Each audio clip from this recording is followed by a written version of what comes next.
Hello friends, स्वागत है आपका एडुटेरिया पे। मैं प्रवीण कुमार आप लोगों का स्वागत करता हूं।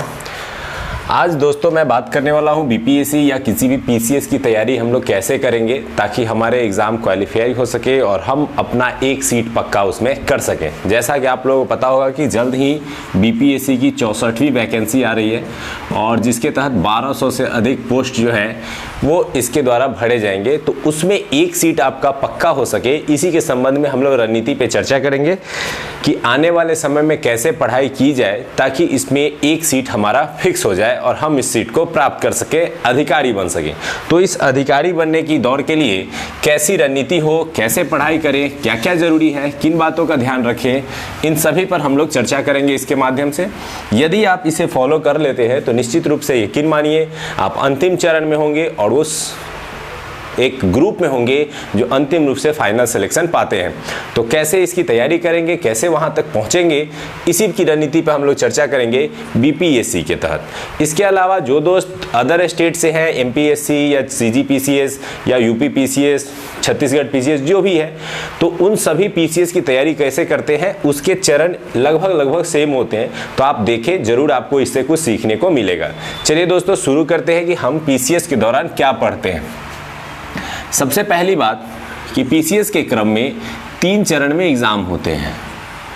सबसे पहला चरण जो होता है वो पीटी, इसमें ऑब्जेक्टिव बेस पर क्वेश्चन पूछे जाते हैं। दूसरे चरण में होता है मेंस, इसमें सब्जेक्टिव बेस से क्वेश्चन पूछे जाते हैं। और लास्ट चरण होता है इंटरव्यू। इंटरव्यू में क्या किया जाता है, इसमें आपसे मौखिक यानी पर्सनल एंट्रेंस के रूप में क्वेश्चन पूछे जाते हैं।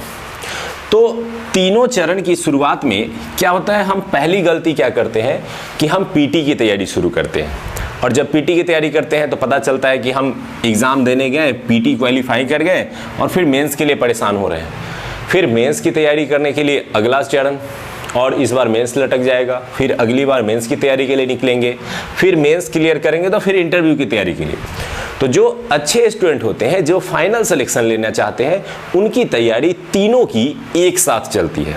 याद रखिएगा दोस्तों, जो तीनों चरण की इस तैयारी साथ साथ करते हैं उन्हें बहुत ही हद तक पीटी में भी सुविधा होती है, मेंस में भी सुविधा होती है और इंटरव्यू में भी सुविधा होती है और फाइनली वो सेलेक्ट हो जाते हैं। तो कैसे करें कि हमें पीटी, मेंस और इंटरव्यू तीनों एक साथ तैयार हो जाए। सबसे पहले देखते हैं पीटी में। तो पीटी में आपको 8 सब्जेक्ट के दौरान हिस्ट्री, ज्योग्राफी, कॉन्स्टिट्यूशन, इकोनॉमिक्स और साइंस के तहत फिजिक्स, केमिस्ट्री, बायो और इसके अलावा कुछ करेंट और बिहार, इससे रिलेटेड क्वेश्चन पूछे जाते हैं। तो ये बॉक्स जो आपका बना ये पीटी का सिलेबस है, ये आपको पढ़ना है। अब मैं आपको दिखाता हूँ मेंस के सिलेबस में। मेंस के सिलेबस में एक ऑप्शनल होगा जो आप चूज करेंगे। ये आप कुछ भी चूज कर सकते हैं, साइंस के सब्जेक्ट, आर्ट के सब्जेक्ट, जो आपने ग्रेजुएशन में पढ़ा है वो भी, जो ग्रेजुएशन में नहीं पढ़ा है वो भी। तो ये सब्जेक्ट आपके चॉइस पे होगा। इसके अलावा GS 1 एंड GS 2 ये आपको चूज करना है। और GS 1 एंड 2 के तहत आप क्या पढ़ते हैं, history, geography, constitution, economics, science and tech, current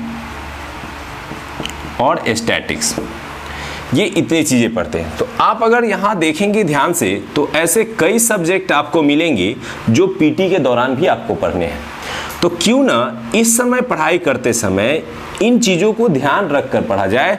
तो इससे फ़ायदा क्या होता है कि आपके पीटी की तैयारी के साथ जब मेंस में आप पहुंचते हैं तो आपको बहुत आसानी हो जाएगी मेंस के सिलेबस को कवर करने में। लेकिन अगर केवल आपने इसे ऑब्जेक्टिव बेस पे पढ़ाई की है तो मेंस में एक अलग तरीके से तैयारी करनी पड़ेगी और हो सकता है शुरुआती क्षणों में आपको बहुत प्रेशर फील हो और ऐसा फील होने लगे कि नहीं, मुझसे नहीं होगा। तो मैं वो भी बताऊँगा कि तैयारी कैसे करें। इंटरव्यू में जब जाते हैं तो ये सारा का सारा नॉलेज आपसे मौखिक रूप में ही पूछा जाता है। तो अगर आपने बेसिक रूप से समझकर पीटी और मेंस की तैयारी की है तो स्वाभाविक रूप से आपके इंटरव्यू की तैयारी साथ साथ चल रही है। बस अंतर यह आ जाता है कि यहाँ आपको बोलने की कला थोड़ी दिखानी होती कि आप कैसे अपने बातों को अच्छे ढंग से रख सकते हैं। जानकारी तो आपके पास होगी ही क्योंकि आपने पीटी और मेंस अच्छे से पढ़ाई की है, बस उस जानकारी को कैसे उनके सामने पेश करते हैं, तो ये होता है इंटरव्यू की तैयारी। तो ये बेसिक चीजें हैं कि पीटी की तैयारी, मेंस की तैयारी और इंटरव्यू की तैयारी हम लोग साथ साथ लेके चले। चलिए अब बात करते हैं कि हम पढ़े कैसे। हमारा डेली रूटीन क्या होना चाहिए जिससे हमारी तैयारी हो सके। सबसे पहले आपको करंट पढ़ना चाहिए रेगुलर। करंट के लिए आप एक मैगजीन ले सकते हैं जिसमें आप पीडी प्रतियोगिता दर्पण ले सकते हैं, या अभी दृष्टि की जो मैगजीन आ रही है उसको भी ले सकते हैं। तो ये मैगजीन आप लेते हैं तो इसको क्या करना होता है, इसमें जो विभिन्न पार्ट्स बने हुए जैसे नेशनल न्यूज़, इंटरनेशनल न्यूज़, खेल से जुड़े हुए न्यूज़, इकोनॉमिक्स से जुड़े हुए न्यूज़, आपको करना ये होता है कि जैसे अभी अगस्त महीने का पीडी आया हुआ है, तो आप क्या करें, इसे एक क्रम में एक डायरी बनाएं। डायरी में नेशनल न्यूज़ करके उसमें के जितने भी न्यूज़ हैं उसे एक क्रम से सजाकर बॉक्स बाय बॉक्स बनाकर लिख लें। फिर इंटरनेशनल का, ये हर महीने का आपके पास एक नोट्स होना चाहिए। अगर आप ऐसा बनाते हैं तो क्या होगा, ये आपको पीटी में भी हेल्प करेगा, यही चीज़ आकर के आपको मेंस में हेल्प करता है। तो आपकी तैयारी दोनों की दोनों साथ साथ चलने लगेगी। तो करंट के लिए आप किसी भी पीडी को, दृष्टि को या क्रॉनिकल को, इसमें से किसी एक मैगजीन को प्रिपेयर कर सकते हैं। ये डेली वे में आपका काम होना चाहिए और हर मंथली मैगजीन आप अच्छे से पढ़ें। इसके अलावा इन सभी मैगजीन में कुछ लेख होते हैं, ध्यान से सुनिएगा दोस्तों, कुछ लेख होते हैं। जैसे आपको दिया रहेगा किसानों की समस्या और उससे निजात पाने के उपाय, या फिर किसानों की आत्महत्या के कारण और उससे बचने के उपाय, इस तरह के लेख उसमें छपे जाते हैं। या फिर नदी जोड़ो परियोजना, भविष्य की चिंताओं से मुक्ति, इस तरह के लेख जब आए तो उन्हें पढ़े, समझने का प्रयास करें और एक शॉर्ट नोट्स आप अपने डायरी में बना लें। इस तरह के लेख को अगर आप डायरी मेंटेन करते जाएंगे तो अभी से यकीन मानिए आपके मेंस आने तक आप कम से कम 100-150 लेख तैयार कर चुके होंगे। और उसको याद नहीं करना है, बस उसको क्या करना है, डायरी में मेंटेन करना है, उसके मेन पॉइंट्स को लिख लेना है ताकि आगे चल करके वो हेल्प होगा। याद रखिएगा दोस्तों, अगर ये करते हुए आप आगे बढ़ रहे हैं तो यकीन मानिए अगर आप पीटी क्रॉस करके मेंस में पहुंचेंगे तो एक जो भीड़ आपको दिखाई देती है मेंस में, उस भीड़ से काफ़ी आगे खड़े होंगे आप, क्योंकि आपने पहले से वो मेहनत की है जो पीटी क्रॉस करने के बाद कुछ लोग करते हैं। तो आप उस भीड़ से आगे निकलना चाहते हैं तो ये चरण आपको लेके चलना पड़ेगा। तो ये जो लेख आते हैं, इन लेखों को पढ़ें, उसमें के मूल बातों को अंडरलाइन कर लें और उसे अपने नोटबुक में नोट कर लें। तो इस तरह से हर महीने एक करंट आपका मैगजीन पढ़ना ही पढ़ना है। इसके अलावा आप डेली वे में एक पेपर पढ़ सकते हैं। एक पेपर पढ़ें जिसमें आप स्पेशली इकोनॉमिक्स के कुछ न्यूज़ होंगे, खेल से जुड़े हुए न्यूज़ होंगे और नेशनल और इंटरनेशनल जो बड़े न्यूज़ होंगे आप उनको देख सकते हैं। अगर उसमें से कोई न्यूज़ काम के लगे तो आप उसे पेपर की तरह, हर डेली व्याज की तरह 2-4 ही ऑब्जेक्टिव रहेंगे, उन्हें नोट करते रहें। तो ये पूरा का पूरा करंट सेक्शन जो है आपका इतना मजबूत होगा जिसके कारण आपके एग्ज़ाम बहुत अच्छे जाएंगे। अभी जैसा कि बीपीएससी में देखा जा रहा है कि पीटी में आपको लगभग 35 ऑब्जेक्टिव केवल करंट से पूछे जाते हैं, और इस बार तो 63वीं में ऐसे करंट पूछे गए कि बहुत सारे स्टूडेंट परेशान हुए। तो आप अगर ये चीज़ करके रखेंगे तो यहाँ सहूलियत होगी। फिर जब आप जाएंगे मेंस में तो यहाँ पे भी जीएस पेपर में आपको लगभग 35% क्वेश्चन जो है करंट से आएंगे। तो यहाँ पे भी आपको मदद मिलेगी इस जीएस पेपर 1 में आपको अपने परफॉर्मेंस को सुधारने में।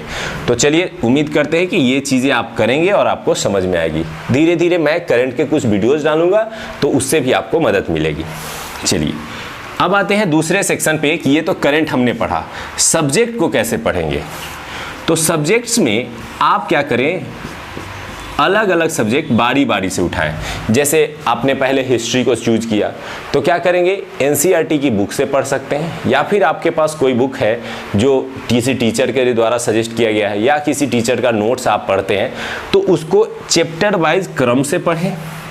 क्रम से पढ़ने के साथ अगर आप चाहें तो उसको डायरी में नोट के रूप में भी बना सकते हैं, या फिर आप एक मार्कर रखें, अंडरलाइन करें उसको और बाद में उसे हाइलाइटर से हाईलाइट करें। इस तरह से एक साथ 2 स्टेप आप करें।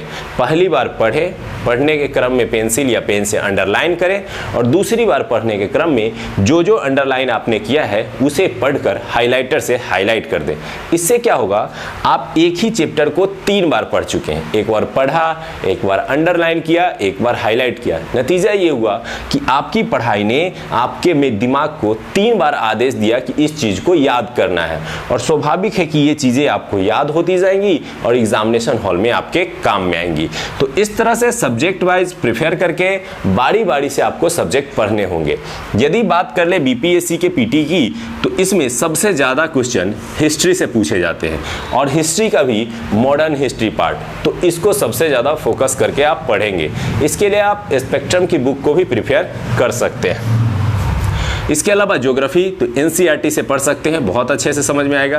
कॉन्स्टिट्यूशन के लिए आप लक्ष्मीकांत को प्रिफेयर कर सकते हैं, या फिर सर्वेश सर की बुक आती है उनको प्रिफेयर कर सकते हैं, सार्थक प्रकाशन की। तो यहाँ से भी आपको काफ़ी कुछ समझ में आ जाएगा। इकोनॉमिक्स के लिए आप करंट का सहारा लेंगे और कुछ बेसिक चीज़ें जो आप साधारण रूप से देखते हैं, जैसे बैंक रेट्स क्या होते हैं ये सब, तो ये आप बेसिक नॉलेज जो है किसी भी बुक से ले सकते हैं। अब आ जाइए साइंस को लेकर के। क्या साइंस में पीटी में 150 क्वेश्चन में से 20 क्वेश्चन आते हैं, और ये किसी विशेष साइंस बुक को पढ़ने से आपको नहीं बनेंगे। यहाँ आप 2 काम कर सकते हैं। एक, आप रेलवे की बुक्स में साइंस को जो मिलते हैं ऑब्जेक्टिव्स उसको पढ़ सकते हैं, और दूसरा क्वेश्चन बैंक किसका, पीसीएस का, जो किसी भी स्टेट के पीसीएस के क्वेश्चन बैंक आते हैं, जो स्पेशली घटना चक्र का बहुत अच्छा आता है, उसको पढ़िए और यहाँ से भी आपके बहुत सारे क्वेश्चन फिजिक्स, केमिस्ट्री और बायो के आपको समझ में आ जाएंगे और आप तैयार कर सकते हैं। इस तरह से पढ़ाई करने के बाद आपके ये सब्जेक्ट्स तैयार हो जाएंगे। अब जब ये सब्जेक्ट आप पढ़ रहे होंगे तो मैंने आपको पहले ही बताया कि मेंस में कौन कौन से सब्जेक्ट आने वाले हैं, तो इस तरह से आप पढ़ने के क्रम में इन सब्जेक्ट्स पर ये हमेशा ध्यान देंगे कि यदि यह जो चैप्टर मैंने पढ़ा है इसमें अगर मेंस में इस तरह के क्वेश्चन पूछे जाएंगे तो इसको कैसे पूछे जाते हैं, कैसे लिखना होता है। सबसे अधिक समस्या तब आती है दोस्तों जब पीटी क्रॉस कर आप मेंस में जाते हैं और मेंस में आपको लिखित नॉलेज पूछा जाता है, क्या क्या आप इस क्वेश्चन को लिख सकते हैं। एग्जाम्पल के तौर पे एक सिंपल सा आपसे क्वेश्चन पूछ दिया जाएगा कि एक पिछड़े बिहार की तुलना में आप एक उन्नत और आगे बढ़ता हुआ बिहार की कल्पना करते हैं, इसके लिए आप कौन कौन से उपाय सुझाएंगे, और उसी को लिखने में आपको लगेगा कि कहाँ से शुरू करें, कैसे ख़त्म करें। तो ये बेसिक जो लिखने की प्रक्रिया है इसकी शुरुआत भी आप अभी से कर दें। कैसे करेंगे लिखने की प्रक्रिया की शुरुआत, चलिए देखते हैं।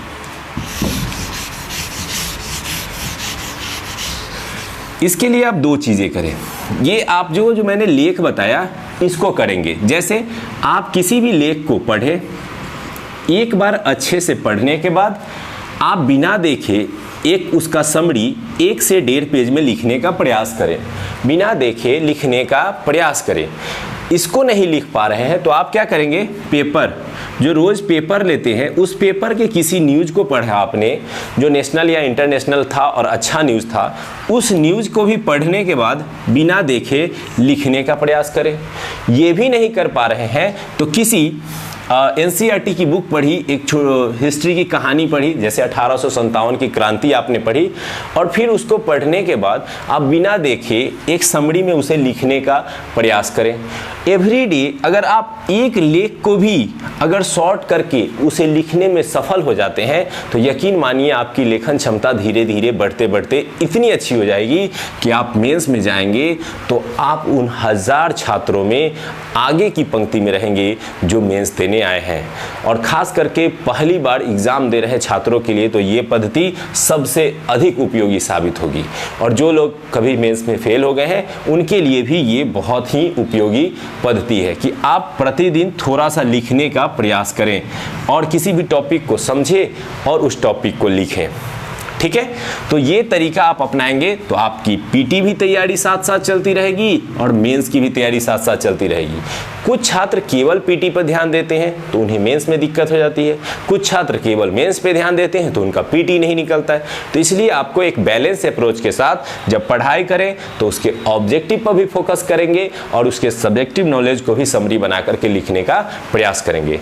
इस पूरे चरण को अपनाने के लिए कम से कम प्रतिदिन आपको 6 से 8 घंटे की पढ़ाई आवश्यक है। यदि आप नियमित रूप से यानी क्रमिक रूप से अगर एवरीडे इतना कर लेते हैं तो यकीन मानिए दोस्त आप सफल छात्रों की श्रेणी में होंगे और हम और आप मिलकर के एडुटेरिया पे वीडियो बना रहे होंगे। तो उम्मीद करते हैं कि मैंने जो ये बीपीएससी या किसी भी पीसीएस की तैयारी का जो ये क्रम बताया, इस क्रम को आप फॉलो करेंगे तो आपके लिए मूल मंत्र यही रहेगा कि एक करेंट, एक बुक का सहारा लेंगे और कुछ वीडियोस अगर आपके आते हैं या कुछ दोस्त आपके कुछ हेल्प करते हैं, निश्चित रूप से उनकी मदद लेंगे, उनसे समझेंगे और चीज़ों को लेकर के आगे बढ़ेंगे। फिलहाल मैंने ये समझ विकसित करने के लिए डाला है। आप मेरे वीडियोस को देख करके पढ़ाई के तरीके सीख सकते हैं, कैसे पढ़े इसको सीख सकते हैं, और कुछ वीडियोज़ मैं धीरे धीरे डाल ही रहा हूँ जहाँ से आप नॉलेज भी गेन कर सकते हैं। और आगे भी मैं इस चीज़ को लेकर के शुरुआत करूँगा तथा जैसे जैसे ये आगे बढ़ेगा नोटिफिकेशन वगैरह आ जाएंगे तो मैं बिहार रिलेटेड सब्जेक्ट जो बहुत स्टूडेंट्स को प्रॉब्लम होती है बिहार को पढ़ने में, वो वीडियोस मैं डालूंगा निश्चित रूप से इस बार, ताकि बिहार के छात्रों को अपने सफलता में काफ़ी मदद मिल सके। तो उम्मीद करते हैं ये समझ में आया हो गया। तो विदा लेते हैं दोस्तों। धन्यवाद आप लोगों का एडुटेरिया से जुड़े रहने के लिए, इतना सपोर्ट करने के लिए और इस वीडियो को देखने के लिए। Thank you.